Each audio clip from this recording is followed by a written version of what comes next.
અંધની યાદી અકબર બિરબલની વાર્તા। મારી ચેનલમાં નવા છો તો મારી ચેનલને લાઇક કરો, શેર કરો, સબસ્ક્રાઇબ કરો, ધન્યવાદ। એકવાર બાદશાહ અકબરે બિરબલને રાજ્યના અંધ લોકોની યાદી લાવવાનો આદેશ આપ્યો। આ કામ એક દિવસમાં અશક્ય હતું, તેથી બિરબલે અકબર પાસે એક અઠવાડિયાનો સમય માંગ્યો। બિરબલ બીજા દિવસે દરબારમાં હાજર ન થયો। તે બેગ લઈને શહેરના બજારમાં ગયો અને વચ્ચે એક જગ્યાએ બેસી ગયો। પછી તેણે બેગમાંથી જૂતું કાઢ્યું અને તેને સીવવાનું શરૂ કર્યું। જ્યારે ત્યાંથી પસાર થતા લોકોએ બિરબલને ચંપલ સિલાઈ કરતા જોયા તો તેઓ આશ્ચર્યચકિત થઈ ગયા। બાદશાહ અકબરના સલાહકાર અને રાજ્યના સૌથી મોટા વિદ્વાન બજારમાં ચંપલ સીવતા બેઠેલાનો વિચાર કોઈને માન્ય ન હતો। ઘણા લોકો પોતાના પર કાબૂ ન રાખી શક્યા અને બિરબલને પૂછ્યું, સાહેબ, તમે શું કરો છો? આ પ્રશ્નનો જવાબ આપવાને બદલે બિરબલે તેની થેલીમાંથી એક કાગળ કાઢ્યો અને તેના પર કંઈક લખવા લાગ્યો। દિવસો આમ જ વીતતા ગયા અને બિરબલે બજારમાં બેસીને પગરખાં સીવવાનું ચાલુ રાખ્યું। તમે શું કરો છો? જ્યારે પણ આ પ્રશ્ન પૂછવામાં આવતો ત્યારે તે કાગળ પર કંઈક લખવાનું શરૂ કરી દેતો। ધીરે ધીરે આખા શહેરમાં સમાચાર ફેલાઈ ગયા કે બિરબલ ગાંડો થઈ ગયો છે। એક દિવસ બાદશાહ અકબરનો કાફલો એ જ બજારમાંથી પસાર થયો।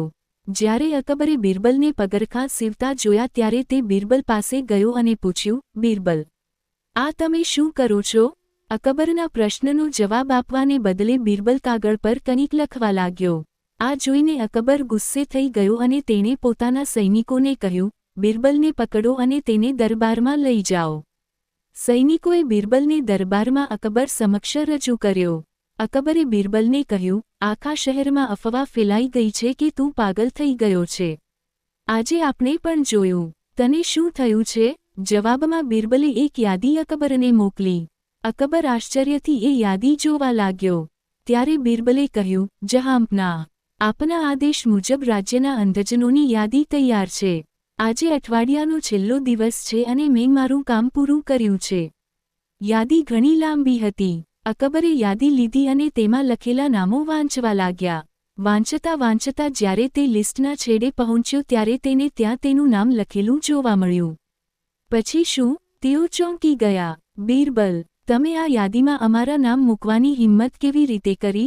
અકબરને બિરબલ પર ગુસ્સો આવવા લાગ્યો। ગુસ્સો ઓછો કરો સાહેબ, હું તમને બધું કહું છું।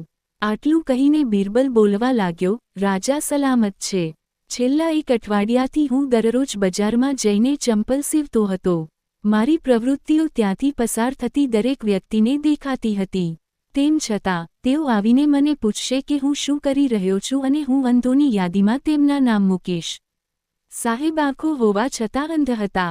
માફ કરશો સર, તમે પણ આ પ્રશ્ન પૂછ્યો હતો, તેથી જ તમારું નામ પણ આ યાદીમાં છે। અકબર હવે શું કહેશે? તેઓ અવાચક બની ગયા। પૂરી વાર્તા સાંભળવા માટે ધન્યવાદ।